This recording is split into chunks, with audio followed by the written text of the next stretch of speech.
저는 MBC 개그우먼 라윤경입니다.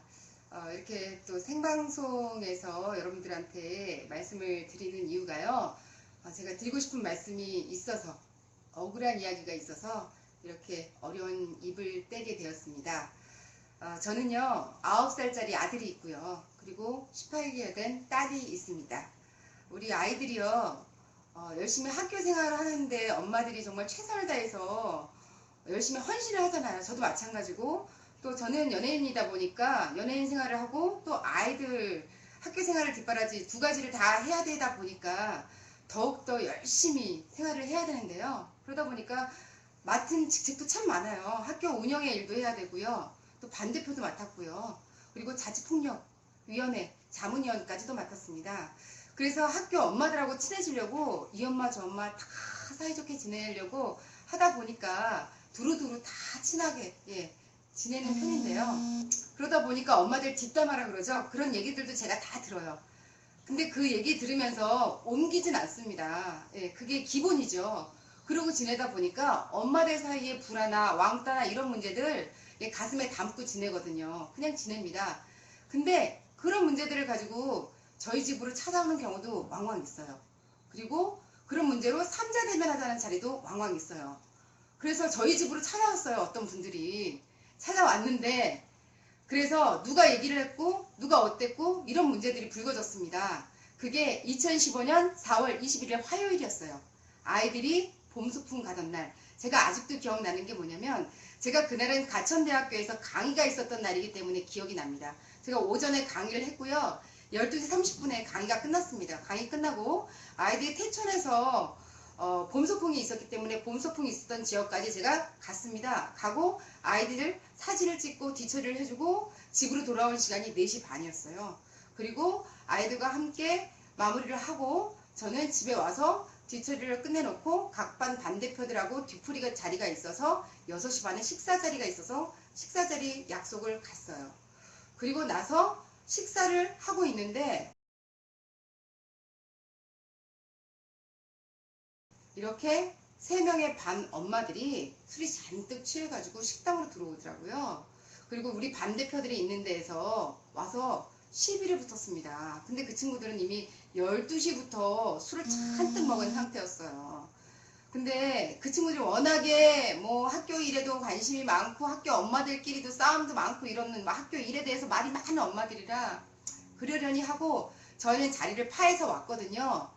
근데 그게 성이 안 풀렸는지 저희 집으로 쫓아왔습니다. 그 시각이 저녁 9시예요. 근데 거기서 얘기가 끝난 게 아니에요. 자기가 뒷담화한 내용을 과연 누가 전했느냐, 자기가 뒷담화한 걸 어떻게 사람들이 다 알고 있느냐, 그거에 궁금해서 저희 입으로 쫓아온 거죠. 그래서 그러면 너희들이 뒷담화한 내용이 과연 누가 전달을 했으며 왜 그런 얘기들이 돌았는지 내 핸드폰을 켜놓고 녹취를 할 터이니 너희들이 한번 들어보고 이 얘기가 누가 전달을 했는지 서로 삼자대면하고 풀어라 하고 왕따 당한 엄마, 그리고 왕따를 시킨 이 세 엄마들을 불러놓고 녹취를 하면서 이야기 삼자대면하는 자리를 마련을 했습니다. 그리고 삼자대면하는 자리에서 그 이야기의 진위를 다 풀어내는 과정이 끝났어요. 그래 놓고 제가 중재를 하던 와중에 그 이야기의 진위의 당사자가 됐던 씨가 자기가 얘기의 주인공이 되자, 자기가 이야기의 발단이었던 사람이 됐다는 그게 폭로가 되자 저희 집에 500cc 잔이 있었거든요. 호프잔. 그 잔을 제 얼굴에 던졌습니다. 이미 낮 12시부터 술이 취해서 들어온 상태라 많이 술 취해 있었던 상태였거든요. 근데 이 3명의 친구들은 술이 많이 취해 있어서 제가 어떻게 할 수 있는 상태가 아니었는데, 제가 앞쪽에 앉아 있었고요. 앞쪽에는 왕따 당하는 그 엄마, 그리고 이쪽에는 앉아 있었거든요. 이 3명의 왕따 시키는 엄마, 그리고 피해 학생 엄마, 그리고 저 이렇게 앉아 있었는데, 본인이 너무 당황하고 화가 나니까 술이 취한 나머지 저한테 500짜리 잔을 던졌어요. 근데 중요한 게 제가 맞는 게 더 중요한 게 아니라 저는 18개월 된 딸이 있었다 그랬잖아요. 딸이 있었는데 저한테 잔을 던졌어요. 제대로 맞았으면 죽었겠죠. 큰일 났겠죠. 아이가 있는데, 그죠? 상처 보이세요? 저 연기자예요. 이거 피부과 갔는데요. 영원히 안 없어질 수도 있고요. 아마 여러 차례 시술을 받아야지만 없어질지도 모른다고 하더라고요. 활동 못하고 있습니다. 드라마는. 자세한 클로즈업이나 이런 것들 못하고 있어요. 연기자입니다. 근데 저한테 하는 말이 더 가관이었어요. 네, 엘리베이터 안에서도 뭐 이루 말하지 못할 욕 막 하면서 연예인 생활 못하게 만들어주겠다고 아주 당당하게 얘기를 하더라고요. 네, 제가 왜 그런 얘기를 들어야 되는지는 모르겠습니다. 네, 제가 뭘 잘못했는지도 모르겠어요. 저는 그냥 중재를 했을 뿐인데, 그리고 저를 찾아왔던 이유도 모르겠어요. 왜 찾아왔는지까지도 모르겠어요. 네. 그리고 왜 저한테 그런 얘기를 했는지 하지 말지 차라리. 내가 오지랖이었나? 네, 싶기도 하고요. 그날을 생각하면 벌써 두세 달이 지났는데도 손발이 떨리고요. 아직까지도 그러네요. 여튼 그 상황이 끝난 게 아니에요. 컵을 던졌습니다. 아이가 너무 놀라고 있었고요. 그때 당시에 아이가 바들바들 떨고요. 컵이 깨지고 있었고요. 그리고 그 상황에서 팔짱을 끼고 현관에서 서 있었고요. 그리고 저를 째려보고 있었고요. 그리고 라는 친구는 너무 이제 흥분한 나머지 저를 때리려고 달겨들었고요. 그리고 저는 아기가 있었으니까 뒤로 넘어진 상태에서 어떻게 해야 될지 맞는 상태에서 이제 밀어내려고 하는 그런 찰나였고요. 또 이 피해 학생 엄마는 컵이 있었는데 저희 아들 녀석이 뛰쳐나오면서 발을 다쳤어요. 또 피를 막 흘리고 있었고, 그래서 컵을 치우고 저희 아들 녀석 그리고 아이들을 막 집어넣고 있었어요. 방으로 들어가라고. 그런 상황이었고요. 그리고 또 한 명의 정 친구는요, 등치가 170 정도 돼요. 키가. 그리고 몸무게도 70kg가 넘어요. 저를 올라타더라고요. 보이시죠? 온 사지가, 그리고 다리 같은 데가 전부 다 손발톱으로 이런 데가 전부 다 꽉 찍혀갖고요. 꽉꽉 손발톱으로 이렇게 잡고 사지를 눌렀어요. 살이 다 파일 때까지 사지를 잡고 누르고 저를 잡고 눌렀어요. 배를 올라타고 앉아서. 네. 그리고 아주 신나게 저를 때리더라고요. 아이들이 보는 앞에서. 어린아이가 비명을 질렀습니다. 계속해서. 그리고 제가 살려달라고 소리를 마구 질렀습니다. 그리고 그 소리를 듣고 어딘가에서 민원이 들어갔죠. 그리고 그네들도 때리다가 지쳤는지 멈추더라고요. 그리고 그 찰나에 저는 갓난아이를 안고 아이도 발에 피가 흘렀어요.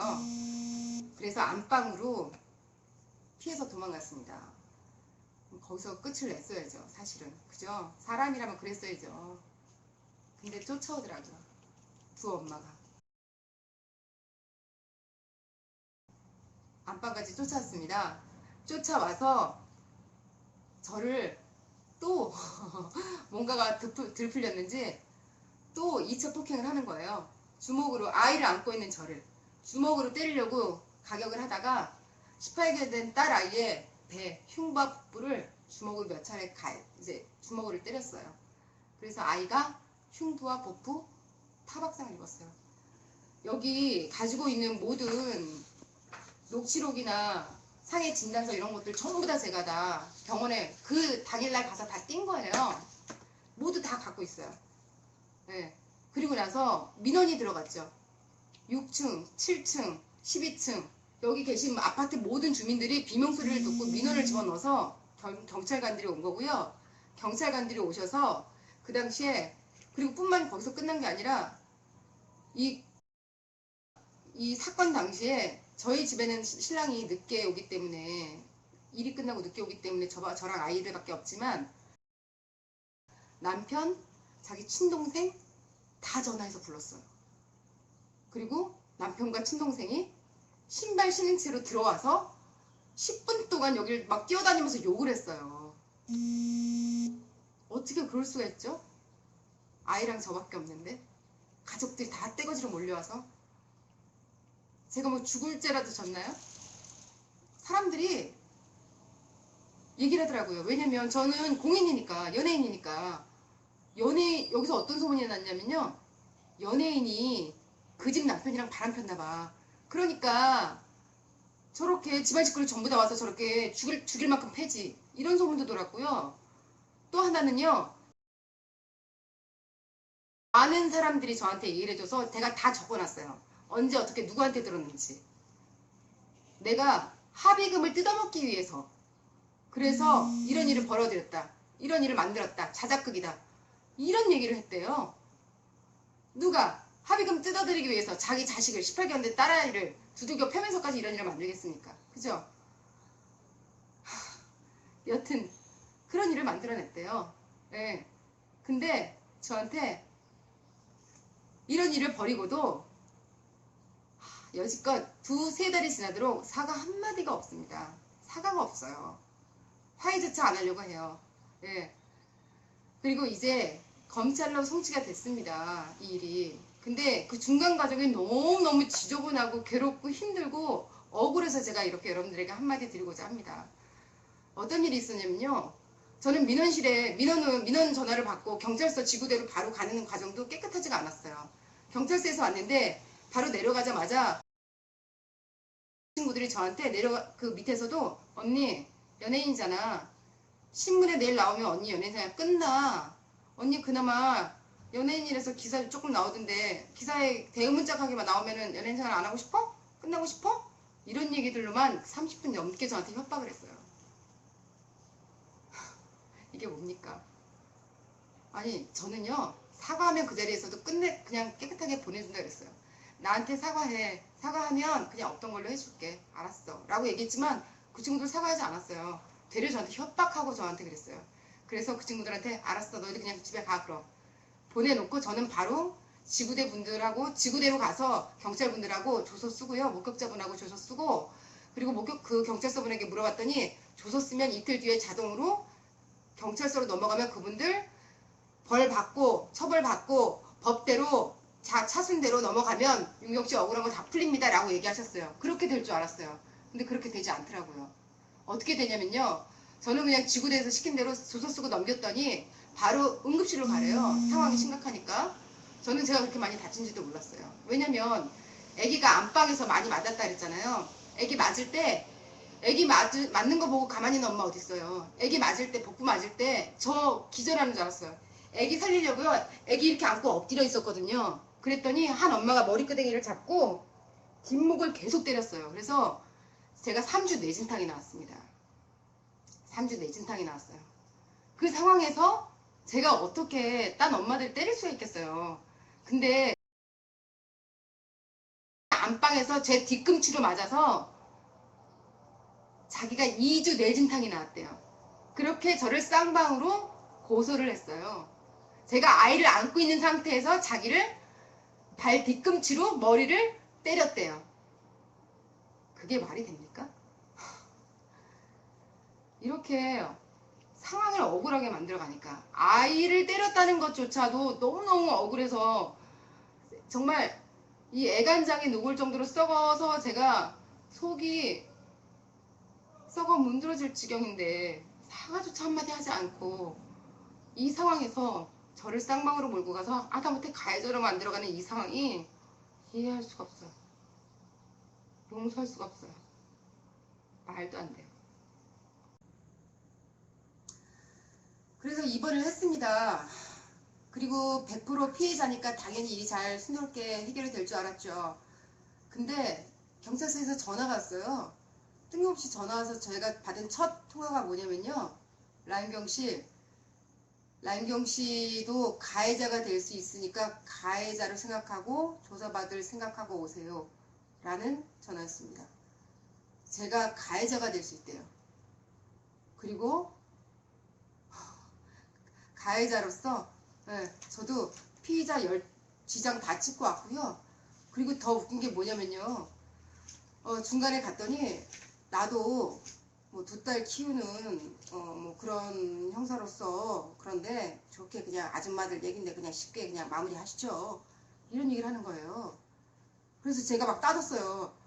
아니 당신은 대학생 딸을 키우지만 나는 18개월 딸아이가 맞았어요. 복부 흉부 타박상에 입었다고요. 근데 사과도 못 들었는데 무슨 소리 하시는 거예요? 제가 이렇게 따졌거든요. 근데 그런 얘기를 대뜸하시더라고요. 뿐만 아닙니다. 뭐냐면요. 대질 신문을 해야 되는데 그쪽은 변호사를 이미 다 샀어요. 근데 피해자니까 변호사 살 필요가 없잖아요, 저는. 근데 그쪽은 무슨 잔을 갖고 왔는지 무슨 잔을 던졌는지조차도 모르고 있더래요. 그러면서 무슨 잔을 그러니까 가정집이니까 당연히 500짜리 후프잔이 있을 거라는 상상조차를 못한 거죠. 왜냐면 저희 오빠가 주류회사에 있기 때문에 500짜리 후프잔을 저희 집에 구비를 해줬었거든요. 그래서 있는 건데 그걸 몰랐던 거예요. 만취해서. 술이 얼마나 취했는지 아니면 흥분을 했는지도 뭐 했는지 왜 있었는지를 몰랐던 거예요. 그래서 서류를 꾸미고 올 때 변호사가 200짜리 맥주잔을 슬쩍 건드렸는데 툭 떨어졌다. 이렇게 해서 써갖고 왔는데 얼른 경찰이 보여주더래요. 아니다. 봐라. 500짜리 호프잔이다. 그래서 서류를 바꿔갖고 와서 다시 써갖고 왔대요. 왜 정보 공개를 했냐 이겁니다. 미리. 이거 불법이잖아요. 그래서 제가 민원실에 가서 저를 고소했잖아요. 나 본인인데 나도 나를 변론을 해야 되니 정보 공개해 주세요. 라고 얘기했습니다. 안 된대요. 왜 안 되냐? 그랬더니 변호사 사래요. 저보고. 왜? 변호사를 사라고요? 왜요? 변호사를 사면 변호사한테 법적으로 해주겠습니다. 하지만 본인한테는 정보 공개가 안 됩니다. 그리고 그쪽 변호사한테 얘기해 보니까 비공개 처리해달라고 해서 안 됩니다. 이런 법이 어디냐고요, 대한민국에. 나에 대한 내 고소가 들어갔는데 나한테는, 본인한테는 비밀로 하고 제3자인 대리인이 와야지 정보 공개가 된다는 게 이게 대한민국 법에서 말이 됩니까? 예? 말이 돼요? 이거 너무 이상한 거잖아요. 전 이거 너무너무 불합리하다고 생각합니다. 아니 그 사람들한테는 다 정보가 되고 공개가 되고 제가 그래서 물어봤어요. 대질신문 받으면서. 그리고 이 부분에 대해서 제 핸드폰으로도 다 녹취를 해놨습니다. 제가 정확하게. 이거 얘기해달라고 하면 제가 보여드릴 수도 있어요. 제가 그래서 물어봤습니다. 왜 그분들한테만 보여주고 컵이 뭔지 왜 보여주셨습니까? 그랬더니 아니 전에 있던 형사님들도 다 보여주셨다고. 에? 전에 있던 임보고 형사고 뭐고 다 보여줬다고 하시면서 이번 바뀐 형사님이 얘기하시더라고요. 이번 사건이 제가 너무 불공평하게 자꾸 이게 진행되는 것 같아서 형사를 몇 번 바꿨거든요. 근데 그 전부터 제 거는 이미 다 공개가 됐어요. 그래서 그쪽 위주로만 다 이렇게 되는 것 같아요. 그리고 저는 공개를 안 해주세요. 이게 뭡니까? 저는 비공개고요. 그쪽은 다 공개돼요. 그러면 제 거는 다 노출돼 있고 그쪽에 맞춰서 다 편리하게 다 짜맞춰지기로 다 이미 다 되어 있고 제 거는 안 되는 거예요. 이런 상황에서 저한테는요. 형사조정하고 편안하게 그냥 다 합의하래요. 그리고 나중에는 저보고 이제 쌍방이래요. 같이 가래요. 제가 잘못한 거래요. 내가 뭘 잘못했는데. 나는 이렇게 잘못한 거 하나도 없이 내가 뭘 당했고 잘못했고 이런 부분에 대해서 증거며 뭐며 상해 진단서며 다 해놨는데 녹취까지 그 현장 당일날 내가 뭘 잘못했고 저는 욕 한마디도 안 했어요. 현장 당일날도 그 친구 혼자서 컵 던지고 욕하고 이런 것까지 녹취록까지 다 해놨는데 완벽하게. 이런 100% 피해자인 저한테 어떻게 가해자를 만들 수 있는지 저는 이 상황이 이해가 안 가요. 그리고 경찰서에서도 어떻게 저한테만 이렇게 불합리하게 대하는지 전 이 상황도 이해가 안 가서 그래서 억울해서 말씀을 드리는 겁니다. 이 부분에 대해서 아시는 분들 저한테 좀 얘기 좀 해줘 보세요. 이게 맞는 건지.